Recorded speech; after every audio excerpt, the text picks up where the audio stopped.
Reserve bank की कमाई सुन के कहीं आपके होश ना उड़ जाएं। ये तो सब जानते हैं कि सारे इंडियन बैंक्स पैसा कमाते हैं, लेकिन क्या आपको ये पता है कि reserve bank of India, which is actually India central bank, वो बाकी कमर्शियल और प्राइवेट बैंक से कई गुना ज्यादा पैसे कमाता है। इतना पैसा कि आप शायद सुनकर चौंक जाएं।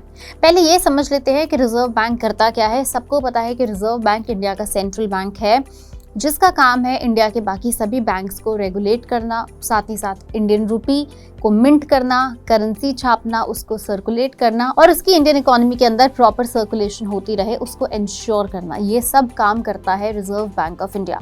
लेकिन अब समझने वाली बात ये है कि अगर रिजर्व बैंक ऑफ इंडिया बहुत बड़ा डिविडेंड सरकार को देता है तो उस डिविडेंड की कमाई कहाँ से आती है?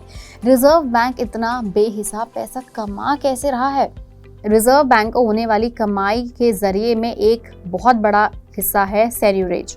ये करेंसी की छपाई से होने वाला प्रॉफिट है। करेंसी को छापने में रिजर्व बैंक को जितना खर्च आता है, उस करेंसी की वैल्यू उससे काफी ज्यादा होती है। यानी छपाई की लागत से जितनी ज्यादा वैल्यू हुई, उतना ज्यादा प्रॉफिट होगा।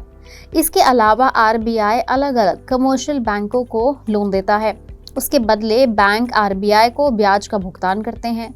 रिजर्व बैंक सरकारी बॉन्ड्स की खरीद फरोख्त भी करता है। रिजर्व बैंक के फॉरेक्स भंडार में फॉरेन एसेट शामिल होते हैं, वो भी एक अलग तरह से कमाई करते हैं। दूसरी तरफ देखा जाए तो रिजर्व बैंक को ब्याज से और फॉरेन एक्सचेंज से काफी बड़ा प्रॉफिट होता है। ब्याज पे रिजर्व बैंक को प्रॉफिट होता है बैंक से। जो छोटे बैंक रिजर्व बैंक से कर्ज लेते हैं और एक मोटा ब्याज उसके ऊपर देते हैं, तो वो ब्याज।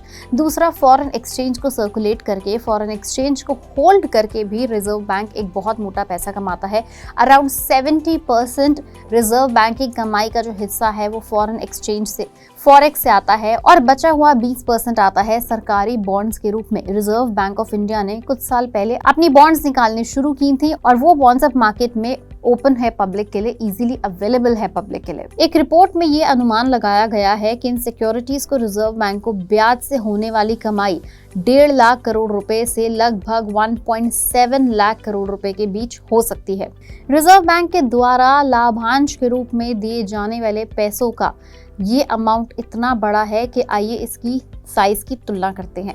इस साल फरवरी में वित्त मंत्री निर्मला सीतारमण ने जो बजट पेश किया था, उसका साइज था लगभग 47.66 लाख करोड़ रुपीस, जबकि पिछले साल पेश हुए बजट का साइज था 45 लाख करोड़ रुपए।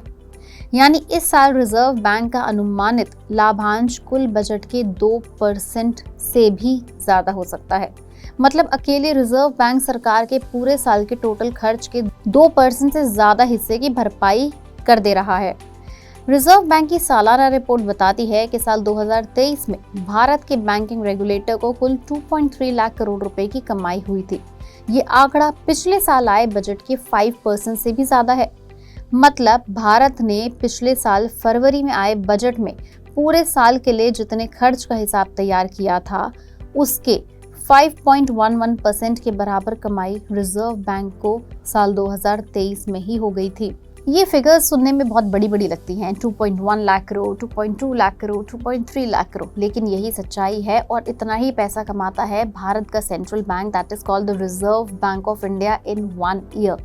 ये अमाउंट इतना बड़ा है कि अगर देखा जाए तो इंडिया की सारी गरीबी, इंडिया की सारी भुखमरी और इंडिया की सारी परेशानी को भी दूर करने के योग्य है। ऐसे इंटरेस्टिंग फैक्ट्स और फिगर्स के लिए आपको फॉलो करना होगा, सब्सक्राइब करना होगा पैसा लाइव। वीडियो पसंद आई उसे लाइक करें, शेयर करें और आपके क्या विचार हैं, आपके व्यूज क्या हैं, हमें नीचे कमेंट सेक्शन में लिख के जरूर बताएं।